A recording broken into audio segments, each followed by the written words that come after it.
Allez, les amateurs de BD sont au courant, bien évidemment. Le célèbre festival de bande dessinée d'Angoulême vient de refermer ses portes. Et parmi les heureux lauréats, une maison d'édition de chez nous. Une petite nouvelle qui vient tout juste de fêter ses 2 ans d'existence. Rouquemout est basée à Rezé, près de Nantes. Maël Nonnet, bonjour. Bonjour. Vous êtes le fondateur de cette maison d'édition. Avant de revenir sur cette aventure, on va revenir sur le prix que vous venez de recevoir, le prix Schlingo. Il est décerné à qui et pourquoi ? Alors oui, on est rentré dimanche soir et donc on a eu la bonne nouvelle sur place avec l'obtention du prix Schlingo pour Tendre Enfance. Donc c'est un album de Georges Bernstein et Laurent Houssin. Donc on a eu ce prix samedi midi. Le prix Schlingo récompense le meilleur album d'humour de l'année.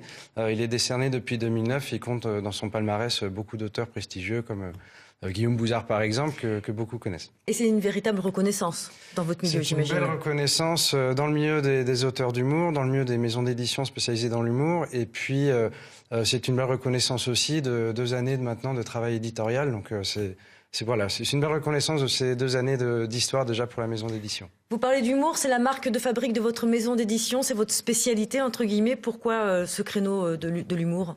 Oui, c'est vraiment l'identité de notre ligne éditoriale. L'humour, on essaie de le travailler sur toutes les formes. Donc ça peut être de la bande dessinée, de la parodie. Je pense à Catalogue de Georges Bernstein notamment, qui parodie les modes d'emploi Ikea, qui a connu un petit succès en librairie. On travaille aussi pour différents publics, des amateurs d'humour plutôt trash ou d'humour plutôt grand public. Et aussi, on a pour projet de lancer une collection jeunesse, par exemple, en 2019. Donc aussi un public de l'humour adapté aux plus jeunes pour leur faire apprendre en fait les codes du dessin d'humour. Vous travaillez avec une dizaine d'auteurs, vous avez une vingtaine de livres. C'est compliqué de se lancer quand on est une petite maison d'édition face aux grosses maisons d'édition. C'est clair que pour gagner de l'argent, il faut faire notre métier. Mais en tout cas, on tient la route. On a essayé d'inventer un modèle économique aussi qui se décompose en 2 étapes. Par exemple, tous nos livres passent d'abord par une campagne de prévente.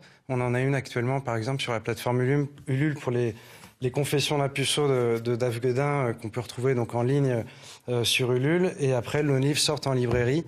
Donc on a vraiment ces 2 temps forts qui permettent vraiment de renforcer les reins financiers de la maison d'édition parce que les préventes permettent de financer tout ou partie des frais d'impression. Et donc c'est un peu le nerf de la guerre. Elle est venue comment cette idée ?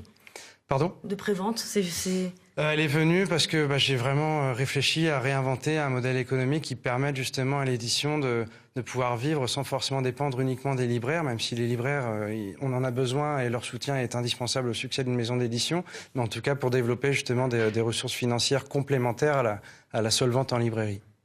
Merci beaucoup Maël Nonnet. Donc vous nous représentez rapidement le dernier ouvrage, le 21e qui fera le 21e, de votre maison d'édition. Les préventes sont en cours donc sur ulule.com/confession-puceau. Voilà. Merci beaucoup pour toutes ces précisions. C'est la fin de ce journal. Très bel après-midi à tous. Ce soir, vous aurez le plaisir de retrouver Emmanuel Faure.